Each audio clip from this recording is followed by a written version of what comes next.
नमस्कार विद्यार्थियों।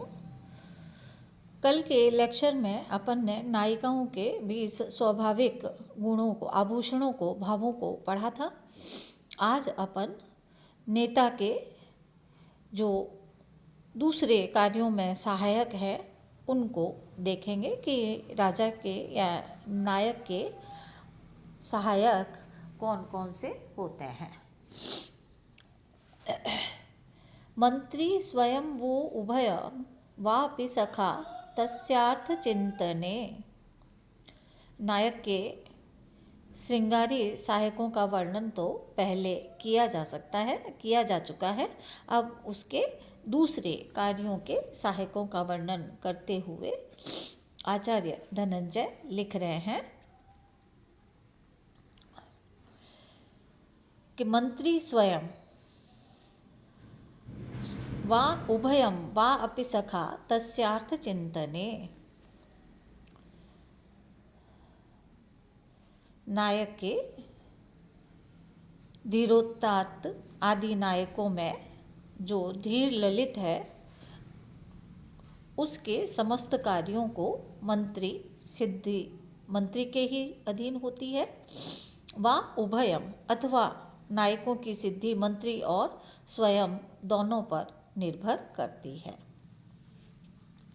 यदि राजा नायक होता है तो उसके अर्थादि राजनीति आदि की चिंता करने में मंत्री या वह स्वयं सहायक होता है, और कभी कभी मंत्री व नायक दोनों इस राजनीति संबंधी कार्यों में व्यस्त रहते हैं।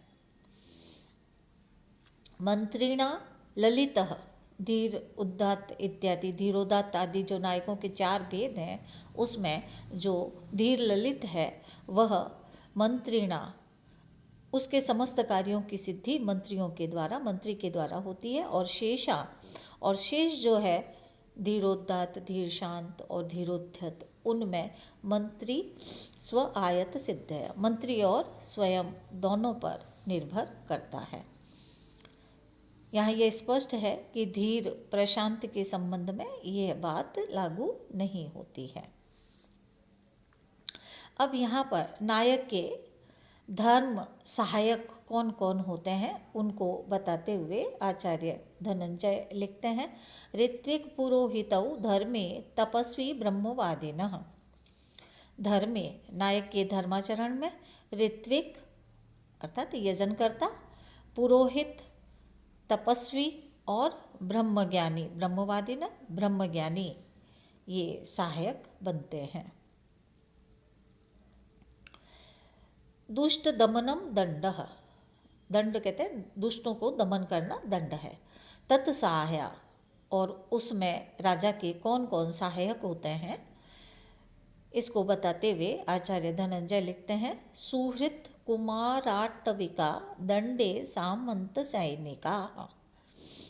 नायक के राजा होने पर उसके दंड विधान में सहायता करने वाले सुहृत, मित्र, कुमार अर्थात युवराज, आटविका अर्थात वन विभाग के लोग या अरण्यवासी, सामंत और सैनिक होते हैं। अंतःपुरे वर्षवराः किराता मूकवामनाः।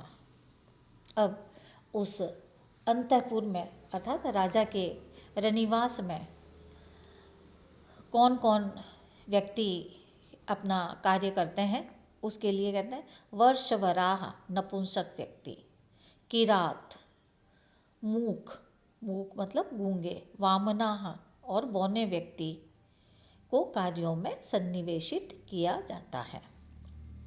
मलेच्छाभीर शकाराद्याः स्वस्व कार्योपयोगिनः। मलेच्छ, आभीर और शकार, ये सभी अपने अपने कार्य में राजा के लिए उपयोगी होते हैं। शकारो राज्ञः श्यालो हीन जाति ही, राजा के नीच जाति में उत्पन्न जो शाला होता है उसको शकार कहते हैं। ज्येष्ठ मध्यमात्मत्वेन सर्वेषां च त्रिरूपता तारतम्याद्य यथोक्तानां गुणानां चोत्तमादिताः।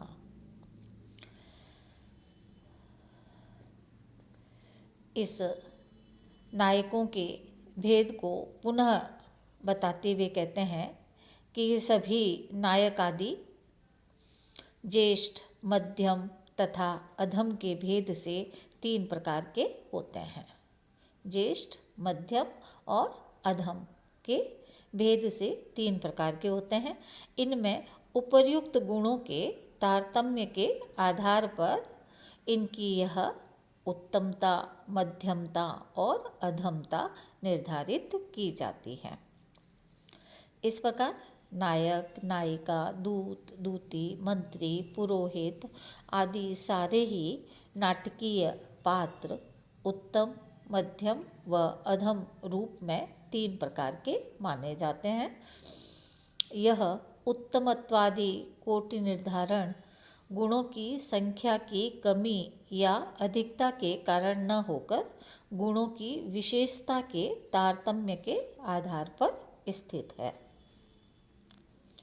इस प्रकार नाटक की रचना करने वाले कवि को तत्संबंध में उन सहायकों का नियोजन करना उचित है। ये आज का अपना लेक्चर यहीं समाप्त होता है। कल अपन नायक के